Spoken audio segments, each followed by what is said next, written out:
Assalamualaikum warahmatullahi wabarakatuh. Pada kesempatan kali ini saya akan menjelaskan mengenai navigasi Odoo. Pada video sebelumnya saya telah menjelaskan bagaimana cara menginstal Odoo 16 melalui server Odoo lokal. Berarti sekarang ini kita sudah memiliki akun Odoo 16. Nah, di dalam navigasi ini saya akan menjelaskan database, view chart, active developer mode, view metadata, search view, filter, group by, serta date format and separator. Nah, yang pertama yang saya akan jelaskan yaitu database. Nah, apa sih database itu? Database merupakan kumpulan data yang dikelola sedemikian rupa berdasarkan ketentuan tertentu yang saling berhubungan sehingga mudah dalam pengelolaannya. Melalui pengelolaan tersebut, pengguna dapat memperoleh informasi dan dapat menyimpan serta membuang informasi. Nah, saya akan menjelaskan bagaimana cara membuat database. Meskipun di video sebelumnya saya telah menjelaskan, saya akan menjelaskan ulang. Di sini saya telah masuk ke laman akun Odoo server Odoo lokalnya. Jadi kalian bisa akses dulu ke localhost kalian. Nah, di sini telah terdapat dua database yang telah saya buat. Nah, sekarang saya mau nambah database lagi. Berarti kita klik manage database. Nah, tampilannya akan seperti ini. Lalu kita dapat create database.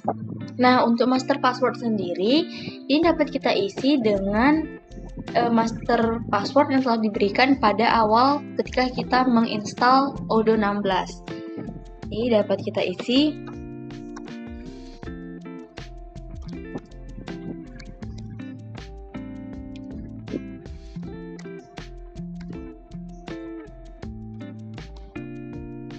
Nah, di sini database name-nya bisa dibuat navigasi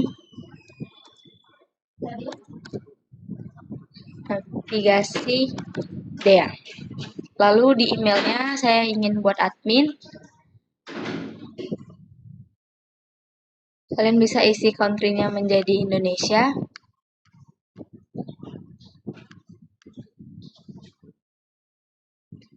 Nah, di sini kalian bisa centang demo data karena nanti ini akan sangat membantu ketika pengerjaan dalam navigasi.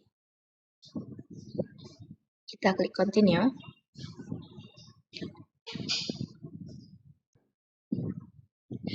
Nah, di sini database saya sudah menambah, jadi ada navigasi underscore dea-nya.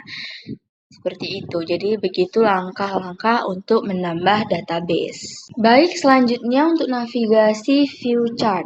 Nah, di view chart ini fungsinya untuk memudahkan menampilkan data dalam bentuk chart tanpa mengelolanya terlebih dahulu. Nah, dalam view chart ini terdapat list view, column view, pivot table view, graph view, calendar view. Nah, di sini saya akan menjelaskan bagaimana bentuk dari view chart tersebut. Baik, pertama sekali kita itu pilih dulu modul mana yang ingin kita gunakan. Nah, pada saat ini saya ingin menggunakan modul purchase. Nah, di sini kita masuk ke request for quotation. Dapat kita lihat di sini terdapat di pojok kanan ini list-list dari view chart, mulai dari list view, column view, default, grafik, dan kalender. Nah, kalau list ini tampilannya akan seperti ini, yang mana akan menampilkan item-item dari sekumpulan daftar yang tersusun berbaris ke bawah atau ke samping dengan tampilan yang dapat kita scroll. Jadi ini dapat kita scroll kalau misalnya data-datanya banyak gitu ya. Lalu di Kanban ini kita dapat lihat catatan dengan bentuk kartu yang tidak dapat diedit. Jadi ini tidak dapat diedit lagi. Lalu selanjutnya ada pivot. Nah, pivot ini merangkum, mengelompokkan, mengeksplorasi, mempresentasikan, menghitung, serta menganalisis data, sehingga kita dapat memanipulasi dan mengubah layout atau data sesuai kebutuhan kita. Lalu setelah itu ada grafik. Nah, di sini tuh grafiknya itu dalam berbentuk diagram batang bisa juga dalam line chart, diagram lingkaran, ada berbagai macam. Nah, yang terakhir ada kalender view. Di sini kita dapat menyediakan garis waktu tampilan untuk data, serta menampilkan catatan sebagai acara dalam kalender harian, mingguan, atau bulanan. Nah, di activity ini kita dapat melihat aktivitas apa saja yang telah dilakukan oleh para vendor gitu. Selanjutnya ada aktif the developer mode. Nah, untuk mengaktifkan developer mode ini kita bisa buat dari URL-nya ini debug sama dengan 1. Jadi kita tambahin debug sama dengan 1. Kita klik enter. Nah, maka ini juga bisa menjadi alternatif untuk mengaktifkan developer mode. Nah, navigasi view metadata. Nah, view metadata ini fungsinya untuk mengetahui detail informasi satu dokumen, diantaranya ID, dibuat oleh siapa, tanggal berapa, terakhir diedit tanggal berapa, dan sebenarnya di dokumen Odoo sudah ada histori setiap pembuatan dokumen di bawah dokumennya.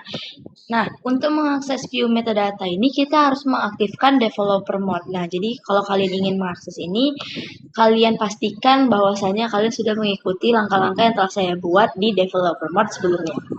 Nah, di sini saya mengambil contoh modul inventory. Kalian bisa gunakan yang lain, namun saya menggunakan inventory, baru ke yang penerimaan, kita klik. Nah, di sini dapat kita lihat data-data resep ini. Kita pilih salah satu. Ini yang paling atas, saya contohnya. Nah, bakal muncul tampilan seperti ini. Nah, lalu untuk melihat view metadatanya itu, kita klik yang kumbang. Kita pilih view metadata. Nah, di sini dapat kita lihat yang saya bilang tadi, menampilkan ID, menampilkan data, tanggal terakhir kali diedit kapan, siapa yang membuat, data membuatnya, gitu. Jadi ini adalah tampilan dari view metadatanya. Selanjutnya untuk navigasi search view. Nah, fitur Odoo yang digunakan untuk melakukan pencarian, filter, dan grouping data dalam suatu model, search view ini tidak bisa berdiri sendiri. Biasa digunakan bersama view atau template lainnya seperti list view atau table view. Selain itu juga memiliki search box untuk melakukan pencarian pada nomor dokumen atau nama partner. Di sini saya gunakan modul purchase atau modul penjualan. Nah, di sini kita bisa klik yang bagian search-nya. Nah, di sini bakal muncul pencarian yang dapat digunakan oleh user untuk mencari datanya. Navigasi filter. Nah, di filter ini kita untuk menyaring data yang banyak agar mudah dalam mencari atau mengkategorikan suatu data berdasarkan apa yang kita inginkan. Nah, di sini saya menggunakan modul purchase lagi. Dapat kita lihat banyak sekali data. Jika data lebih banyak dari yang data saya punya ini, maka kita akan bingung untuk memilihnya salah satu. Nah, disinilah fungsi filternya untuk mengkelompokkan. Di sini banyak sekali pilihan filternya, seperti purchase order. Nanti yang akan keluar adalah tampilan purchase yang statusnya purchase order saja. Lalu kita buat contoh lain lagi. Kalau misalnya kita buat filter yang draft RFQ, maka akan keluar semua data yang berstatus draft RFQ seperti itu. Ini ada group by. Nah, group by ini menghasilkan kelompok data dengan menghilangkan data yang sama dalam satu tabel. Maka apabila dalam satu kolom dapat beberapa data, maka data tersebut yang ditampilkan hanyalah satu. Nah, yang saya bercontoh di sini saya menggunakan modul purchase lagi. Lalu di sini saya klik group by. Di sini kita dapat pilih yang kita ingin grupkan seperti vendor. Nah, di sini akan keluar Azure Interior, Deco Edit, Wood Corner, Ready-made. Ini ada 3. Tapi kalau kita klik ini akan muncul, tapi karena sudah kita grupkan maka dia akan menjadi satu saja. Di sini Wood Corner ada 2. Kalau kita buka, Ini ada 2, namun karena setelah kita grup bykan, maka dia akan menjadi tampilan 1 saja. Ada format dan separator. Nah, secara default, date format dan Odo dalam Odo ini sebelum melakukan konfigurasi adalah mm/dd/yy. Nah, fungsinya untuk mengubah format tanggal sesuai ketentuan perusahaan. Selain itu juga bisa mengubah separator, di antaranya separator untuk menilai mata uang yang ingin diubah. Nah, caranya yang ialah kita klik setting, lalu kita pilih translation dan language. Di sini akan muncul berbagai bahasa yang dapat kita pilih. Nah, di sini saya pilih bahasa Indonesia. Kita klik activate. Kita klik add.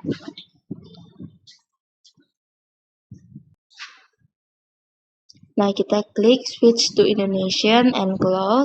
Baik, selanjutnya kita klik tadi bahasa Indonesianya. Nah, di sini kita bisa mengganti format tanggal atau format waktu, bahkan pemisah desimal atau ribuannya.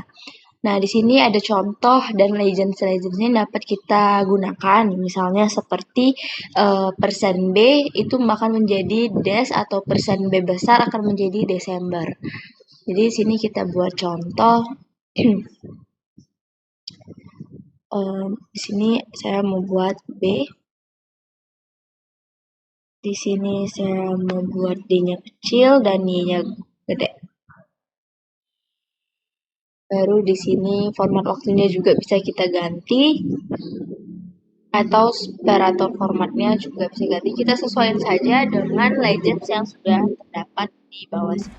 Baik, terima kasih. Sekian yang dapat saya sampaikan. Mohon maaf jika ada salah kata dan salah penjelasan. Terima kasih. Wassalamualaikum warahmatullahi wabarakatuh.